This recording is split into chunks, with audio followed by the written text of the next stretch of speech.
Thank you very much for attending our latest View from the Bridge. I apologise for the terrible pun in the title, that's my fault. I am a child of the 1980s, so therefore I remember the Human League. The debate is about staying in the EU. Should we stay in the EU? Should we push for reform? If we push for reform, what reform do we want, and what would be the effect of leaving the EU? We have three very eminent speakers, in no particular order. We have John Longworth, the Director General of the British Chambers of Commerce, and he will be able to give some of the views of his members on what business is thinking. We've got the Right Honourable Owen Paterson MP, former Cabinet Minister and now leader of one of the leaders of the group that is pushing for us to leave the European Union, and David Wighton, City Editor of the Wall Street Journal Europe, who will be able to give us a perspective from the markets, from the senior business people that he's talking to, senior city people, on the effect of leaving the EU. So without further ado, I was going to ask Owen Paterson to start and give us the reasons why Brexit, as it's apparently called, is a good idea. Right, well, Jason, thank you very much, and thank you everyone for coming on this rather grey, drizzly morning. I promise I won't spit, so if you want to come and sit at the front, you don't have to stand at the back. I'll be very brief, because I'm much more interested in the questions that you're going to ask, and you don't want to hear a lot of spiel from people in suits. My position is very simple. I spent 20 years in the leather trade. I took a business from 15% export to 95%, and I ended up as president of my European Trade Association, which I ran in French and translated for the Germans when they couldn't keep up. But much more importantly, I took 4 key countries to the World Trade Organization for breach of free trade. And that's coloured very much my thinking. And obviously, I worked closely with the European institutions at the time. And my conclusions are very simple. This was always a political project. This was never an economic project. You have got to make the break, which many of the broadcasters completely failed to do so far. It is not the EU that delivers the famous 3 billion jobs trumpeted by Nick Clegg, it is the market. It is membership of the European market that delivers the jobs. And if you look at the history briefly, you can look, I've gone into some detail on this. You go to my UK 2020 website, you can see a speech I did last year for Business for Britain, which gives a rather more detailed account of how I see it developing. I mean, Jean Monnet thought the whole thing up, and he was completely traumatised by being the man who was in charge of getting the artillery shells up to the battlefield of Verdun. He was determined never again to see a conflict like that. And through the 1930s, he was stung by the fact that the League of Nations was constantly disrupted by democratic nation states. So if you think on the day that the panzers went over the border to Poland, the League of Nations was doing something really useful. It was debating the standardisation of railway level crossings. They rather missed the big picture. And Monnet was determined that that would never happen. So quickly after the war, you see the Iron and Coal Community established, where there's a supranational body. The 2 key materials for fighting a war in the 20th century were put out of bounds for nation states.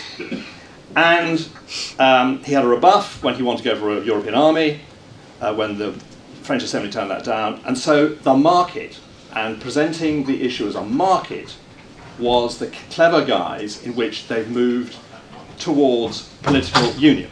To accelerate where we are today, he would be, I think, completely thrilled, as would Arthur Salter, one of the other architects of British civil servant, to find how far they got this thing.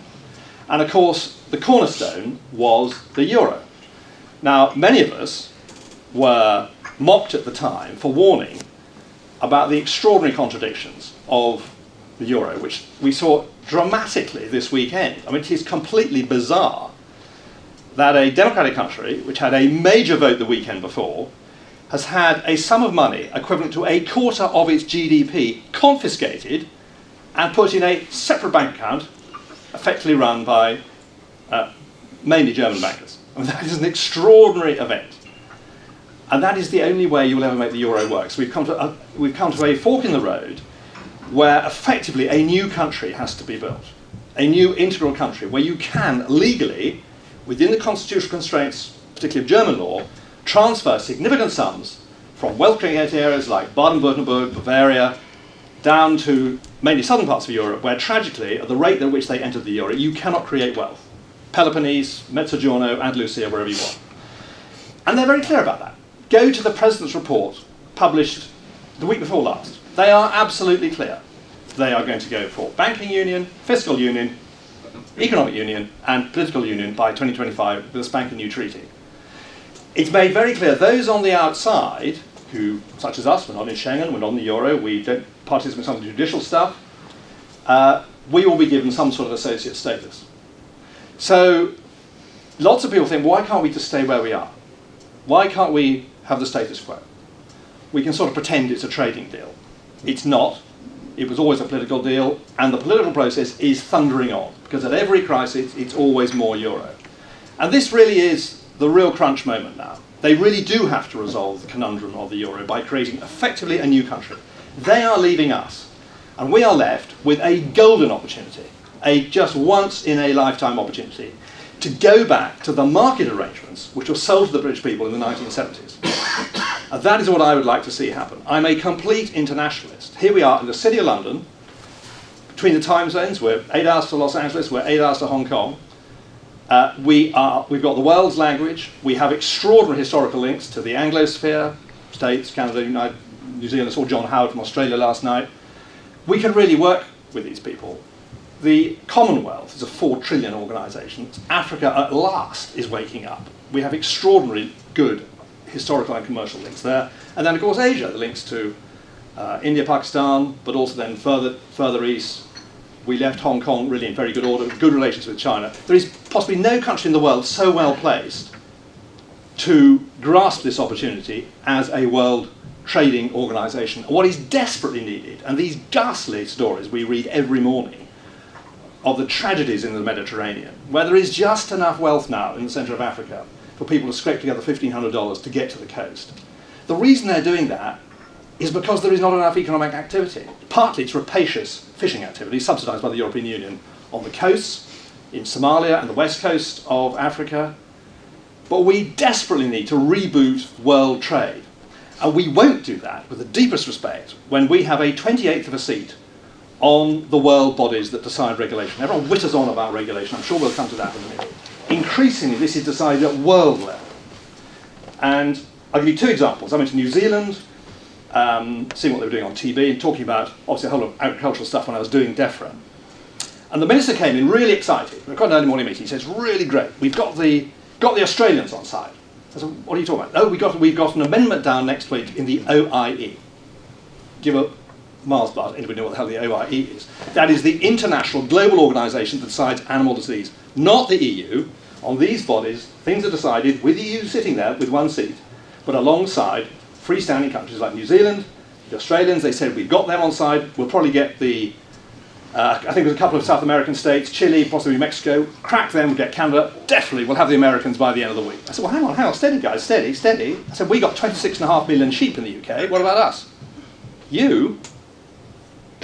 Well, I don't know. You better ask the EU. So there was a matter of real interest to a massive industry for us in the countryside, where we were pretty well excluded. And you talk about galvanising free trade. The current EU commissioner is probably the most charming person. I have nothing against her, I've never met her. But would you actually choose a psychiatric nurse who was recently teaching social policy in Gothenburg University as the person to lead trade negotiations for the 5th largest economy in the world? Personally, I wouldn't. So that's just a little insight as to where we could be if we grab this opportunity presented by the creation of a new state. And I do repeat that. They are going to create this new state. And we can get out of the political arrangements, so we are not constantly outvoted, and the judicial. I'll just give you one example on that. Everyone bangs on about the regulation.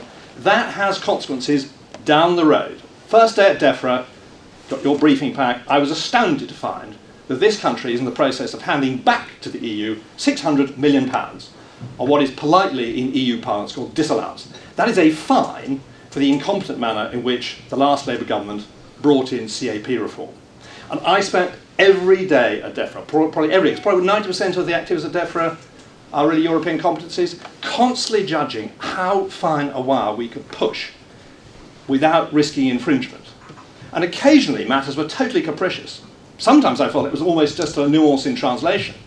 So just before I was fired this time last year, there was a case in South Wales where 2,000 jobs were up for grabs because of a very, very subtle change in the interpretation of emission laws on a coal-fired power station.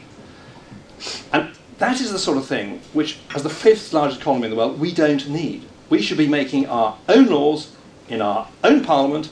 We should be having our own seat on these global bodies. We should be completely rebooting world free trade.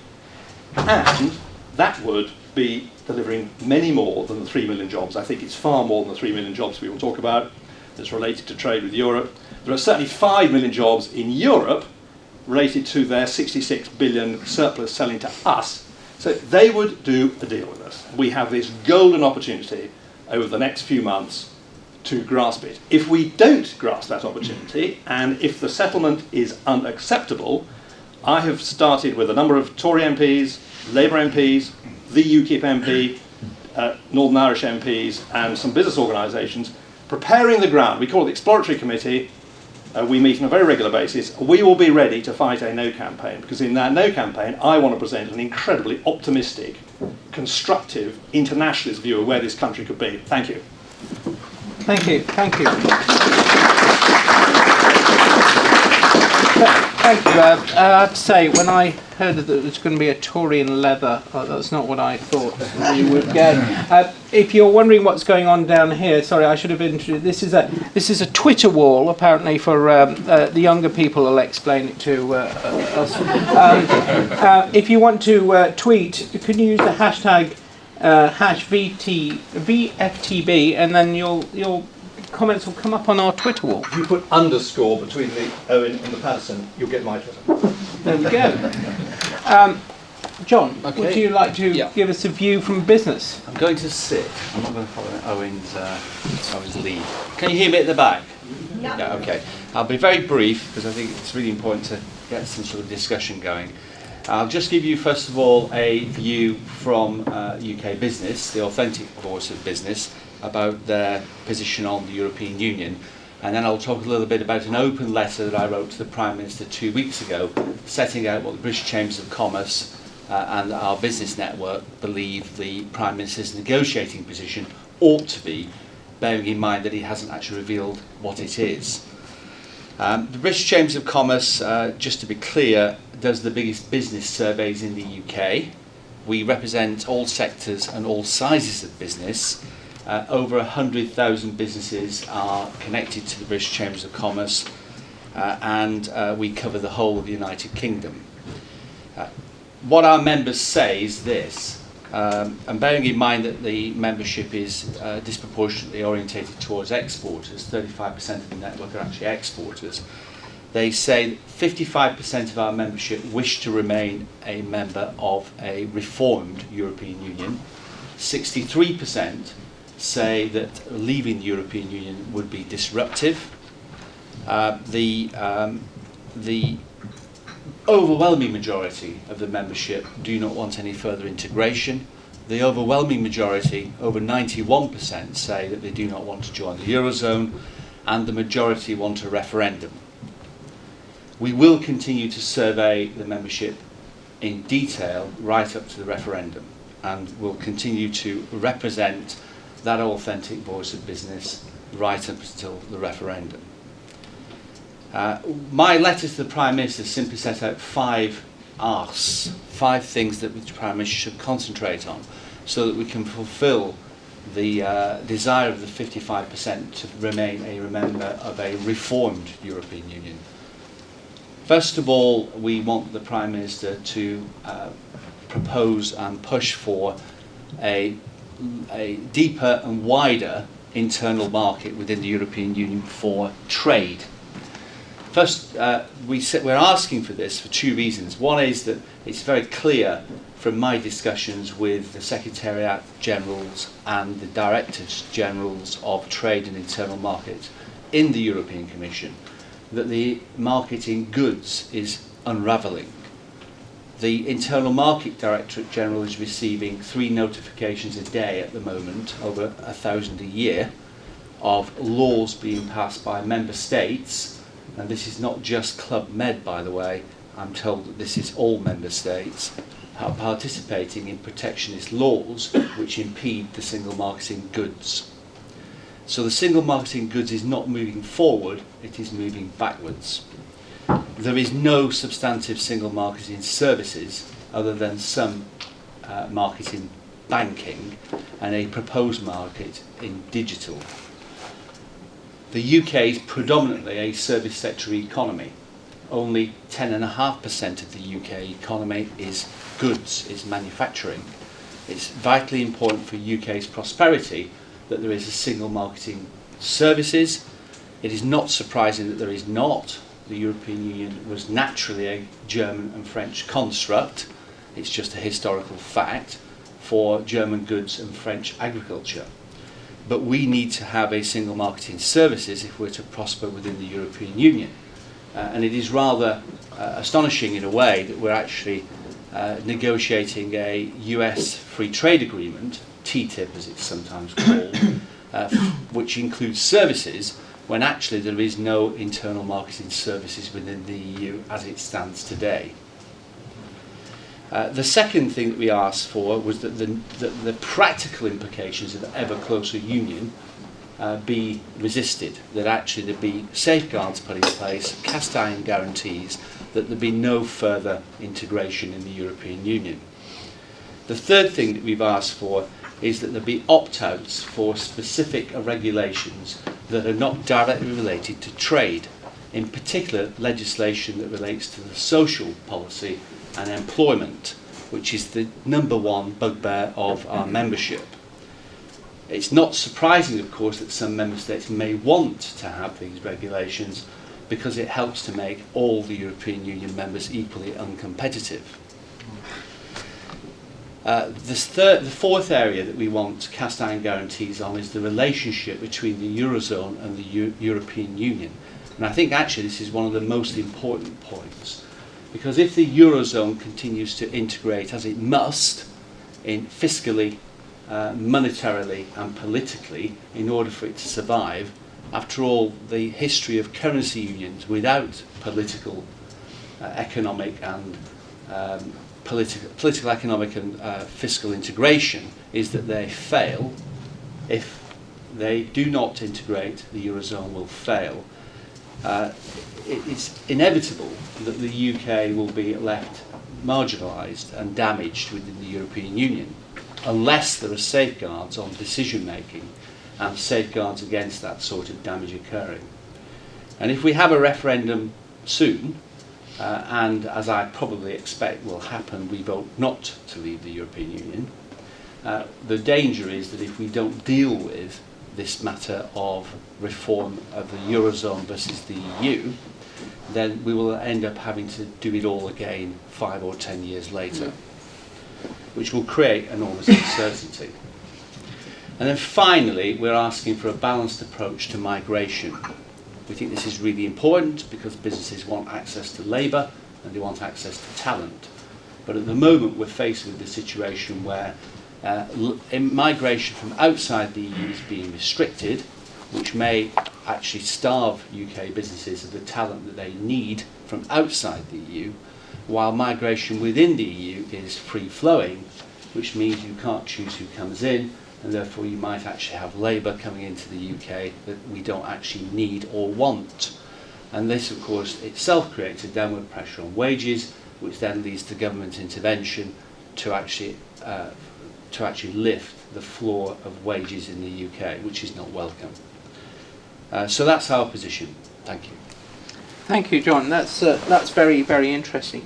Now, David, given that 55% of the British Chambers of Commerce members want to stay in a reformed EU, how much is business and the city worried about potential Brexit? Well, they are particularly worried in the city for a very obvious reason. Owen says that obviously the EU would do a deal in terms of market access for a UK that pulled out because they have a huge trade surplus with the UK, which of course is true overall, but not in financial services, where Britain has a very significant trade surplus with the EU, so that it would be very much in the rest of the EU's interest to make life difficult for the city, and few people believe it would resist that temptation. The biggest fear is that the UK-based banks and other financial services firms would lose the passport that allows them to access EU markets from the UK. Would that be so bad? After all, the Swiss, who are not in the EU or in the European Economic Area, they don't have a passport, but look at how successful they are in EU markets. Look at all the Swiss banks here. But that's the point. The Swiss banks are here. They are serving the EU from London, not from Zurich. And if UK-based banks were forced to set up subsidiaries in the EU, that would be a bit of a pain for them. Goldman Sachs would be inconvenienced. And the bankers who moved would be very grumpy. But it would not be a disaster. It would be a disaster for the city economy. All those high-paid, high-tax-paying jobs moving to Frankfurt or wherever, and the support, professional services that support those jobs, and all the Ferrari dealers. Very bad news. Now, the UK could keep the passport if we joined the European Economic Area, like Norway, when we came out. But that would mean accepting all the EU rules, and given that regulation is so important to financial services, that and the threat that regulation would be used by the rump of the EU to disadvantage the city, that seems like a very unappealing prospect. The UK has so far succeeded in, for example, in halting the efforts to require euro-denominated deals to be cleared in the Eurozone. And there would inevitably be more challenges like that. And whatever we think about the UK's influence in regulation in the EU, it will surely be more difficult if we were not a member. Supporters of Brexit do point out that we have waning influence over regulation, and certainly there have been lots and lots of defeats in recent years.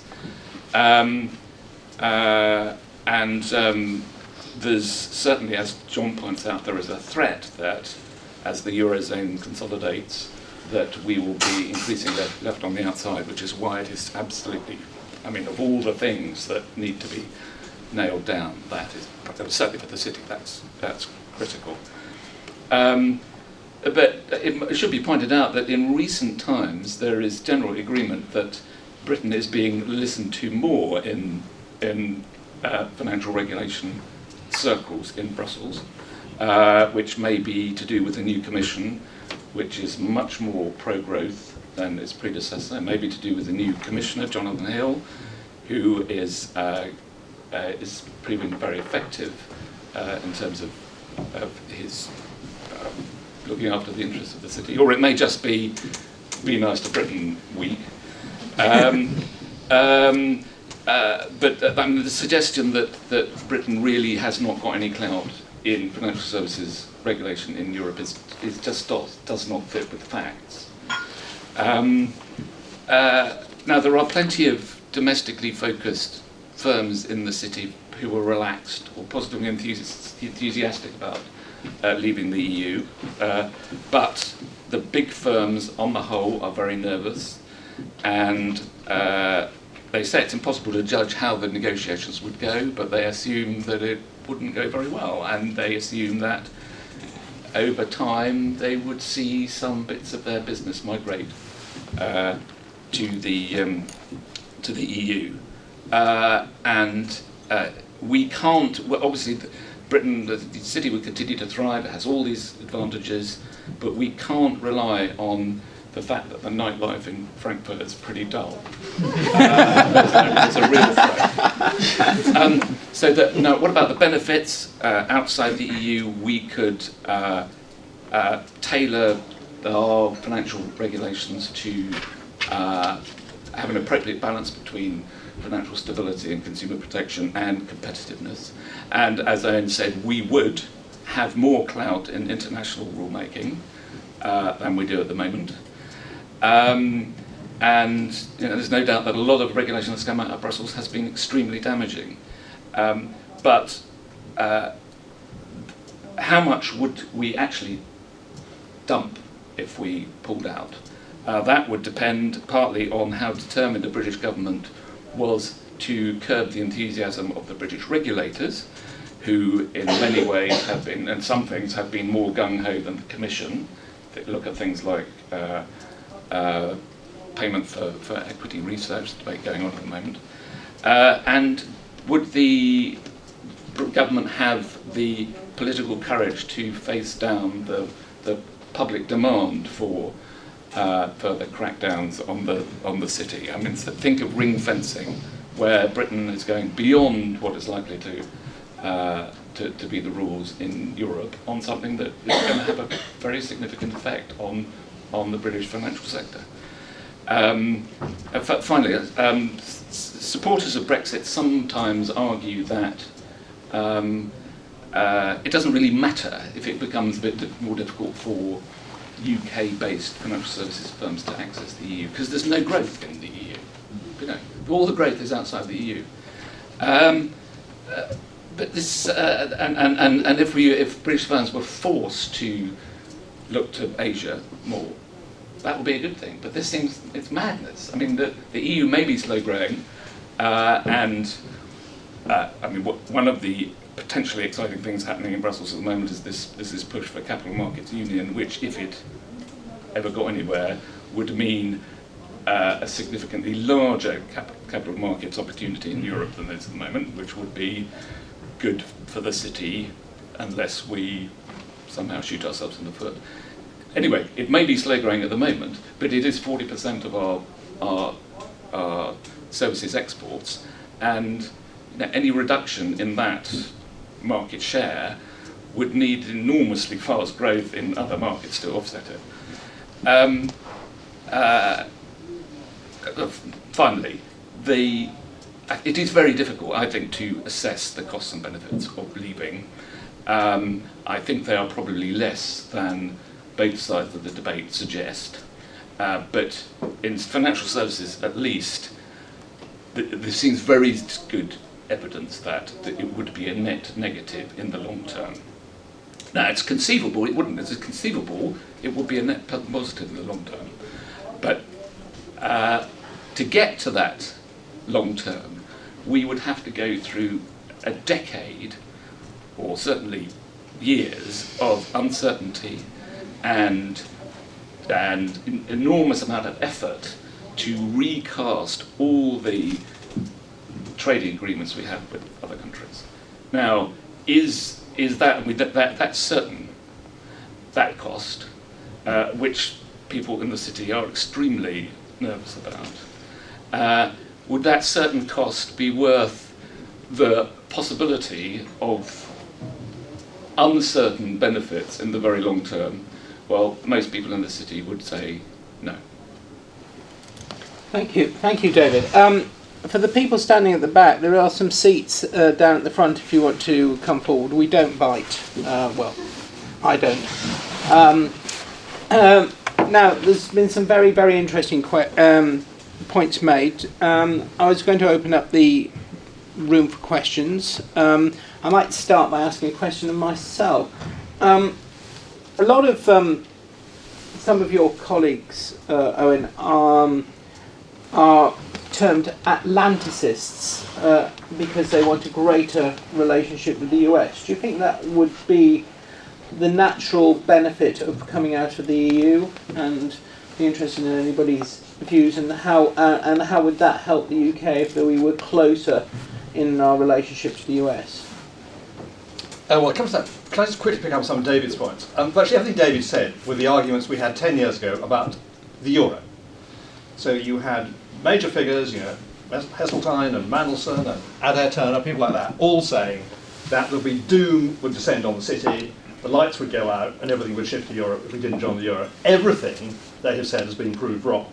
Now, the media comment on passport, I'm glad David mentioned the EEA. If you look at my speech, UK 2020, I say very clearly we should trigger Article 50, which gives us a very clear 2-year legally binding negotiation period, and we should join EFTA. And you have passporting. Go on the Google up the EU website. All the passporting rights remain if we stay in the EEA. And I just don't buy this idea that the 5th largest economy in the world, which has a 66 billion deficit in trade with our continental partners, who bungs them 10 to 12 billion net cash to the Commission, they have a massive strategic and selfish interest in doing a deal with us. And we're pretty good at doing deals. We've been doing deals around the world for centuries.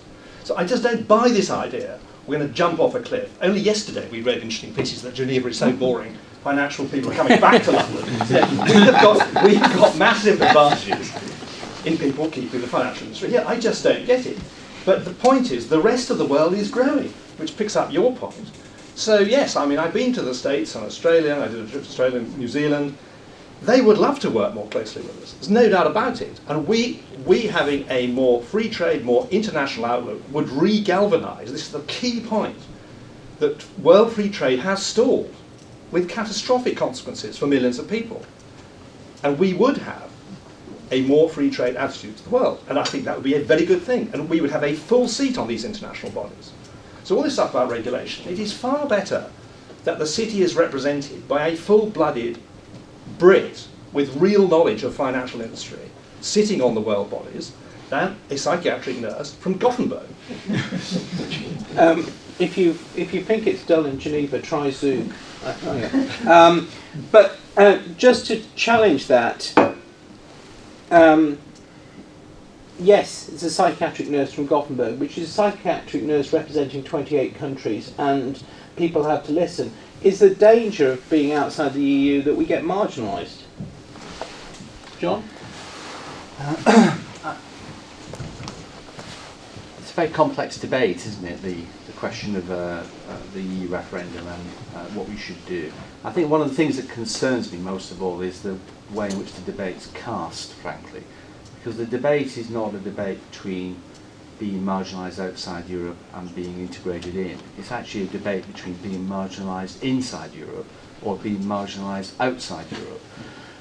Or alternatively, having influence and benefit inside the EU or having influence and benefit outside the EU. The economic reports that have been most balanced, the Open Europe report, for example, on Brexit, the Gerard Lyons report for Boris on what was best for London, basically concluded, I think, I'm probably maybe representing them unfairly, but basically concluded that actually the difference between being in and out is much more marginal for the economy as a whole than most commentators would have us believe, and that actually how we perform in or out is far more to do with the UK government policy.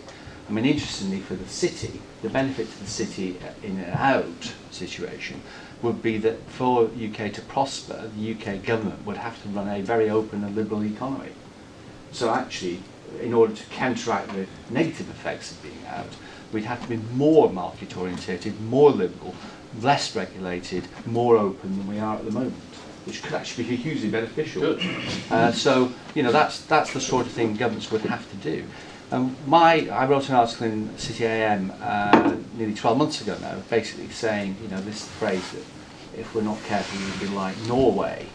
I'm actually going to go and see the Norwegian ambassador to find out what it is actually like being Norway. Most people misrepresent these things with little knowledge. I went to see the Swiss ambassador yesterday to find out actually that they're doing very nicely, thank you, outside the European Union and have no desire to join.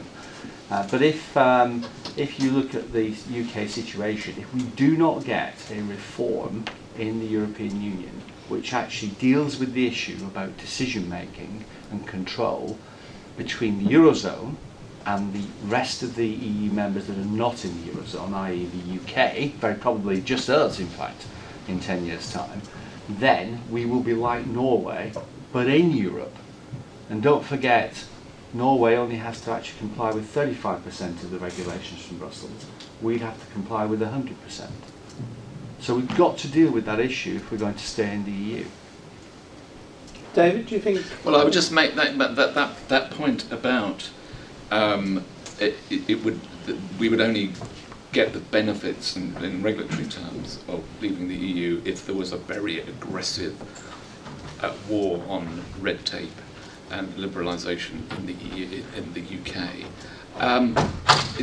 Can we count on that? I mean, I've written more stories about new government war on red tape than I've had hot dinners over the last 25 years, and look at the record of this government in regulation, financial regulation, since 2010.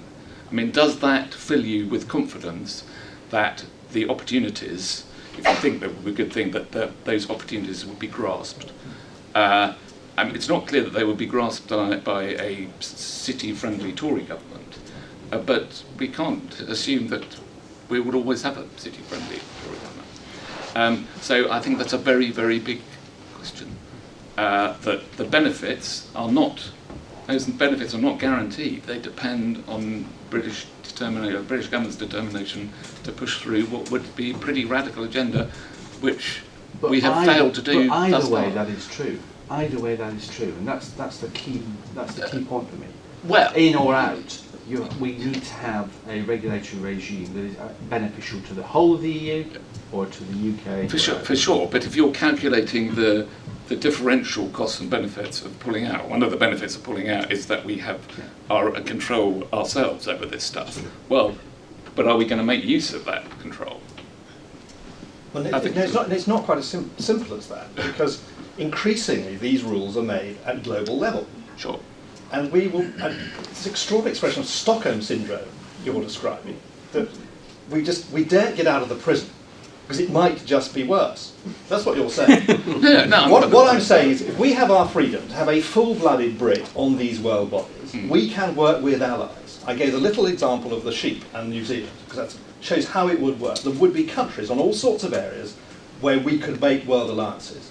I mean, I did all the CAP reforms. I mean, I really, really tried to make it work. But we were constantly outvoted by people who are hostile to our worldview. Now, there are massive allies at global level who will work with us, and increasingly the EU is becoming like an electricity substation. It takes law down from world level, where the poor old criticised Norwegians play a real role alongside the EU. It comes down by these famous antiquated facts. I don't know why the EU still uses facts. And then it gets distributed. The EU does not change it. The law and the regulation is made at global level. So if I just pick up for you, interesting trip to see the Norwegian ambassador, an industry of huge consequence for Norway is fish. And I did a paper 10 years ago now on how you'd run a sane modern fisheries policy outside the CFP, and spent some time going around the North Atlantic. Norway chairs the Codex Alimentarius, again a Mars bar, anyone knows what Codex is. Codex is the world body deciding regulation on food and food products. The Codex Committee on Fish and Fish Products is chaired by the Norwegians in Norway. They jolly well make sure that world regulation is decided by them and like-minded countries. Might be Namibia, might be the United States, Russia, I don't know who they work particularly with, but they will make jolly well sure those regulations suit them.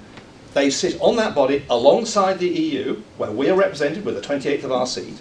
Once that law is decided, it cascades down and then is distributed right through the EEA and then back up to Norway. Unchanged. They are on the key world body. So everyone sneers the whole time about Norway. In matters of real consequence to their economy, where they have a 3 billion export business, they have real clout. Now why on earth can't we, as the 5th largest economy in the world, why on earth don't we grasp this opportunity to get on these world bodies? Because that's where it's all moving. It's moving to global level. Some questions from the floor.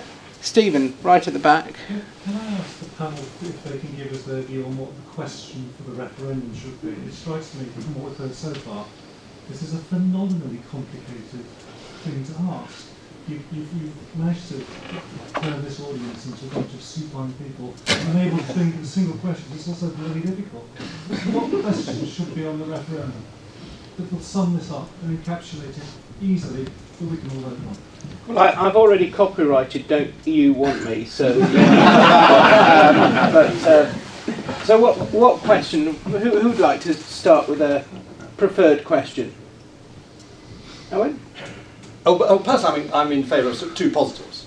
You know, do you want to accept the negotiated settlement, or do you want to accept an alternative outside, something like that? So, I mean, there is some people think there is a following the Scottish referendum. You know, being the negative doesn't help.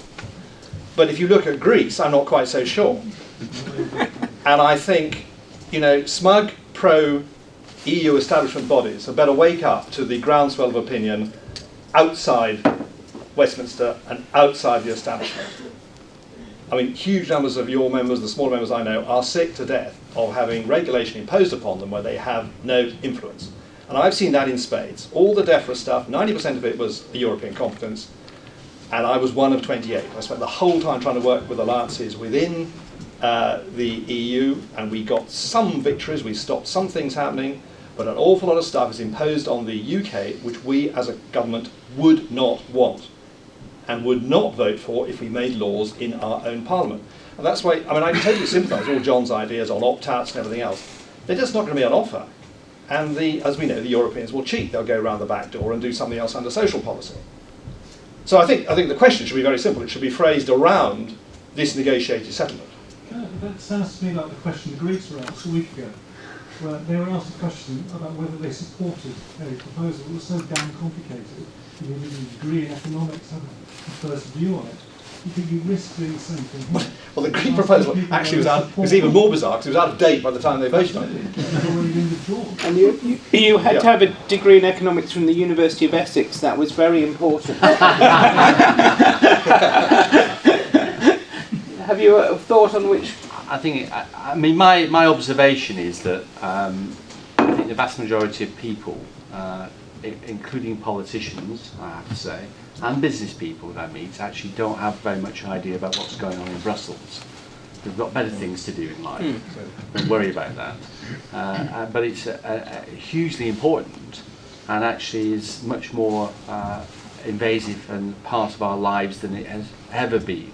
So it is really an important question to frame, very difficult. And it has to be something around the reform agenda. I mean, I think I was quoted in the Daily Mail as saying that I hope that the Prime Minister came back with a bucket of champagne and not a crock of shit. However, I hope that was an accurate quote. I actually think the Daily Mail called it a crock of manure. Anyway, I think it's got to be something around that. It's rather worrying that on the one hand, I can understand why the Prime Minister might not want to declare his hand if you're in a negotiation. On the other hand, it's rather worrying that we don't know what the terms of the negotiation are, because of course it leaves it completely open for it to be a crock of shit. I think it's really important that when the time comes, it's very clear to everybody what it is exactly is on offer. Because otherwise we'll end up doing it all again in 5 to 10 years' time, I'm convinced of it. When the choice will be between joining the Eurozone or leaving. Do you think there's a case for two referendums or referenda? One is a referendum where you give you. It's a gerund. Different anyway. It's a gerund. It's referendums. Sorry, as a former editor of mine told me, I didn't study Latin to a sufficient level. One to say to give a mandate for reform, and second one to vote on the deal that he comes back with.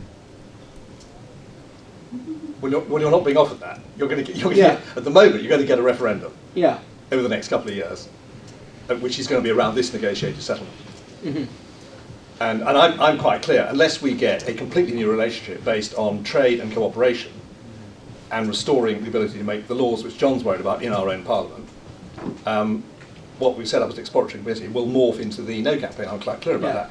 But there is this idea floating around. You then go and have a serious negotiation, and you really do go for this, with a mandate behind you from the British people, which I think you then trigger the Article 50 idea, which gives you a 2-year mandatory legally binding period in which they have to negotiate. And then you could put that to a second referendum. Now that would be quite interesting, because you would be not jumping off the cliff, which is being caricatured as the terrifying option of no at the moment. You would be moving nearer the cliff, but you could look over the edge and see what the negotiated settlement is like. There is an attraction to that. Why do we have to go over 2 steps? Well, at the moment you're only going to get 1 step. But this is a hypothetical idea. Is there an option of having a second referendum? And I wouldn't entirely dismiss it. I think it's an interesting idea. Question over to the back. Sorry, could you identify yourselves when you ask questions? That'd be great. Yeah, Anil Iyer, Association for Consultancy and Engineering, representing companies who deliver professional services to the built environment. We actually did our own survey just a few weeks ago, and I wouldn't say overwhelmingly in favour, but yes, in favour of staying in. But what was quite interesting was we asked a question about how important is UK's membership to your business and the industry as a whole. Now, as far as your business is concerned, it was fairly low in terms of the level of importance.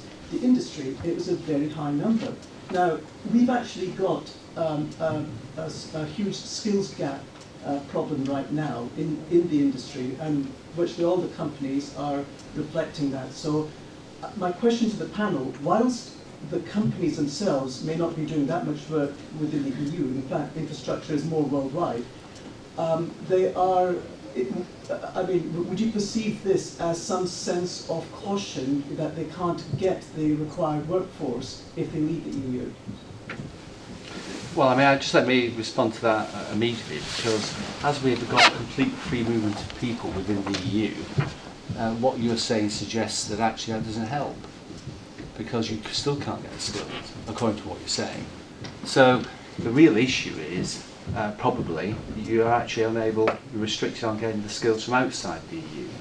And that situation has been brought upon us by having to restrict immigration from outside the EU in order to meet artificial immigration targets, which, you know, in the round are necessary. I mean, the reason why we put the balanced migration note on the Prime Minister's letter is that we really ought to be able to choose who comes into the UK, so we get the right skills into the UK, but don't risk social imbalance. At the moment, we had 681,000 gross immigration last year. Gross immigration figures continue for the next 10 years. 25% of the population would be migrants, and in 20 years' time, it would be nearly 50%. I mean, that's unprecedented since Neolithic times. It would cause social problems, which is not good for business. So it's very, very important on the yin and the yang that we actually have a choice as to who comes into the UK and have skills that we want, and on the other hand that we're actually able to control the level of migration to a level that we can integrate into the country, like Australia does, like Canada does, and other economies of that nature. At the moment, what we've got is a complete imbalance. We've got anybody can come in from the European Union, whether they have the right skills or not, and we are restricting people coming in from outside the European Union whose skills we might need. If you restrict migration from Europe, you won't be able to get a cup of coffee in London, so that's a big problem. David, what do you think on the skills gap? Because obviously in the city, it is quite astonishing how international firms are. Yes, I mean, if there were restrictions, that would have a significant impact on the strength of London as an international financial centre. But whether and city firms have complained, though things have improved, about the regime that exists at the moment. But I'm not. Of all the things that worry them, I think that's fairly low down the list. Any more questions? Gentleman over there at the back. Yes, my name is James Grace. Mr. Paterson, there may be an unfair question. Is there any chance whatsoever of Mr. Cameron standing up and saying vote to come out? I don't think so, because he said he intends to get a good settlement and will then campaign for it. He's going to come back like the Greeks and say, here you go, I've negotiated a settlement of which I've got absolutely nothing in reality, and so vote in favour. Yeah, well, I think it looks like is that we've had the President's report, which I described, banking, fiscal, economic, and then political union by 2025, and a spanking big new treaty. And those who don't join the party are on the outside. And there's a danger of being left on the outside, which is very similar to where we are with a bit of tinkering with benefit tourism, will be rebranded as some sort of associate status. Now, that doesn't cut it at all for me. That is a very long way from what was promised in the Bloomberg speech, which is a fundamental renegotiation, which tragically would miss this fantastic opportunity. They've got to really do some difficult things to create this new country. We're never ever going to go there. We're never ever going to join the euro. It doesn't matter how balmy some of the enthusiasts were 10 years ago. Even they admit it hasn't worked out quite how they thought. It's caused grotesque social damage in some of these countries. We're never ever going to go there. So we have this opportunity now, and it's now, now, John, it's not in 10 years' time. We have this fantastic opportunity now to renegotiate a completely new settlement. And if it does not deliver arrangements based on market and cooperation, leaving the political and judicial arrangements, the judicial is very important for me, having been clobbered in DEFRA by these disallowances, which are completely arbitrary, and then getting back our position on world bodies and making our own laws in our own parliament, negotiating with the world bodies, I'll be for no, because I think we'll have a much better, more spectacularly beneficial future outside. That wasn't actually the question. Well, no, I did. I said quite clearly. I think he will come back. He said very clearly he intends to vote for whatever his settlement is. I think he's confident he will deliver it. But at the moment, I'm not party to those discussions. But I've gone further than most people in being sceptical that his public noises over the council weekend, which of course was totally thrown by the appalling terrorism atrocities. So our proposal came well down the list after the Greek nightmare, which had to be resolved by them. But he made it. There did not appear to be a list of proposals there or requests which went near what I'll be looking for. But if we genuinely believe the Prime Minister is actually going to negotiate for reform and do his very best, it's hugely important, in my view, that business groups and others don't say, we will stay and come what may. Because if you're a business person negotiating with anybody and you say, whatever the outcome, I'll do the deal, you stand no chance of making any progress.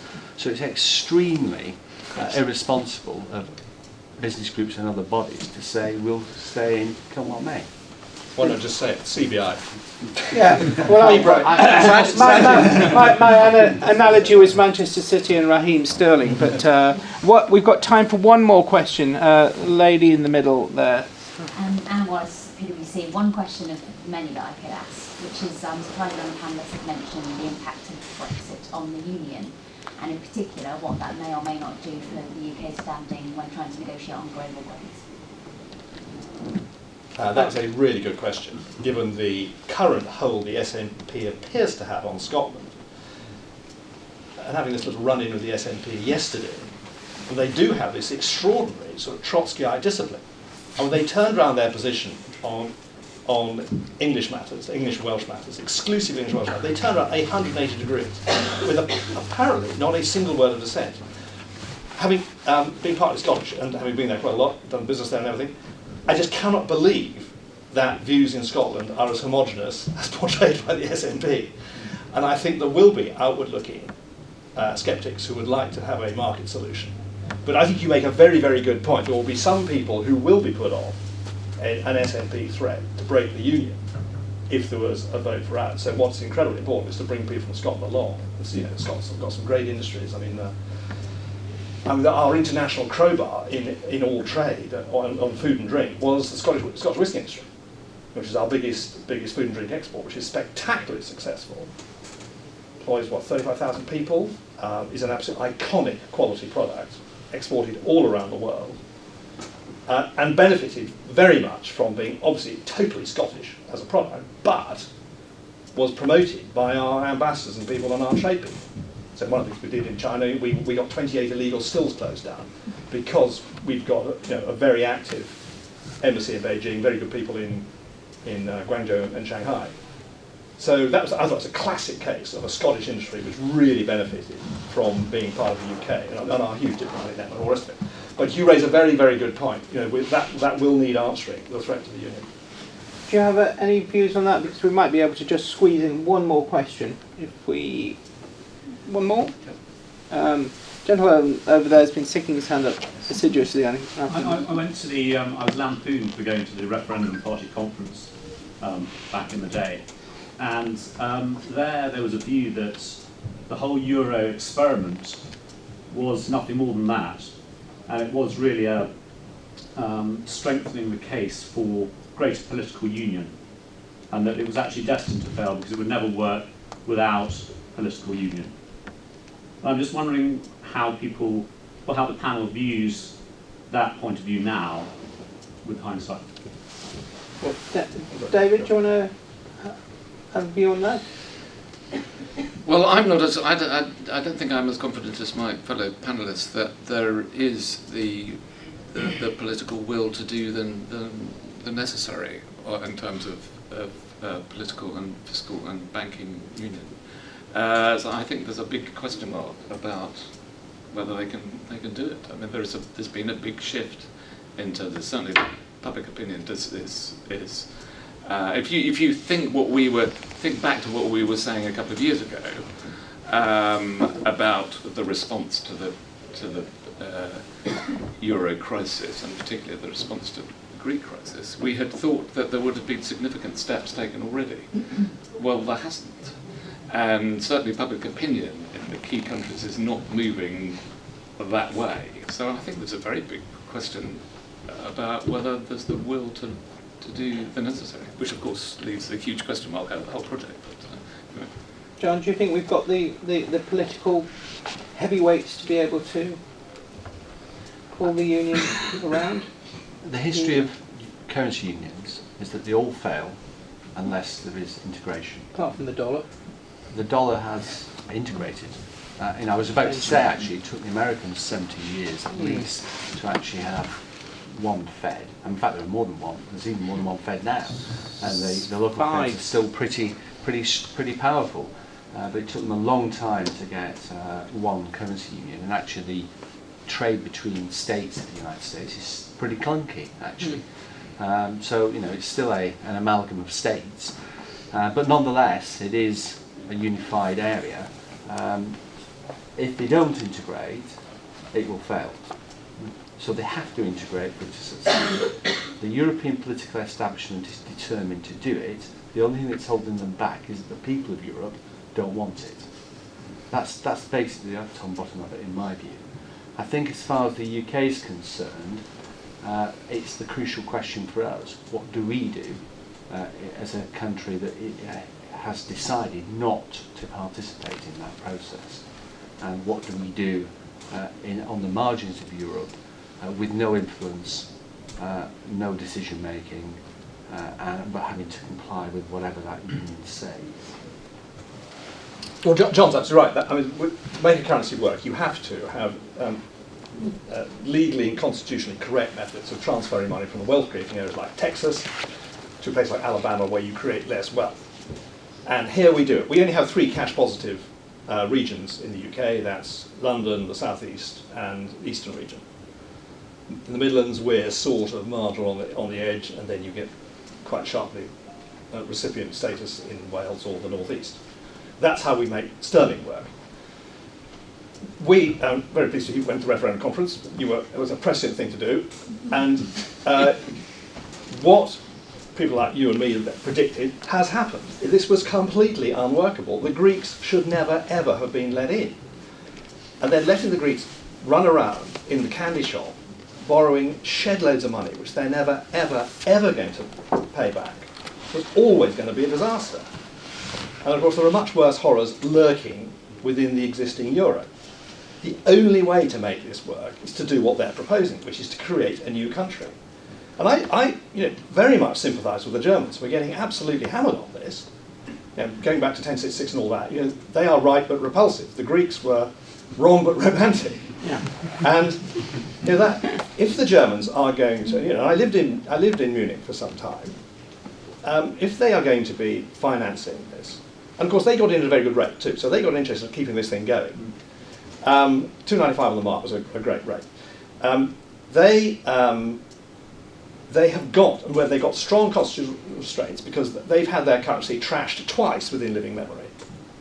Once after the First World War, once after the Second World War. I mean, catastrophically, German savings were just gone. And it's absolutely got a hold, quite rightly, on German public and German politicians. But the only way to make this thing work is to create an integrated state where you can legally transfer money from Bavaria down to southern Italy or wherever. And that's the only way to make it work. Now, this was always intended. This was always going to be the link. It was the next big step in political union. So I go right back to my opening comments, go back to Jean Monnet. It's a fantastic achievement what they've done. And John's point right about democracy, they've ignored the people. I mean, how many referendums have said no? And they thunder off. They are totally focused, they are totally determined, and they have a completely extraordinary ability to ignore people's will. And I don't agree with David. I in some ways, I'm in awe of their completely focused determination. I mean, how can you have 50% youth unemployment in places like Spain, and yet the political establishment in Spain, okay, Podemos has popped up, but still determined to stick to the project. And this project is causing terrible economic and social suffering, but they are absolutely determined to keep it going. And we can, and John's right, we can never go down. So this is our moment. This is a great moment to have a completely new relationship. I'm afraid, Owen, I'm also absolutely determined to end on time, although I'm a little late because John's got to get across town. But I'd like to thank the speakers very much for a very, very interesting debate. And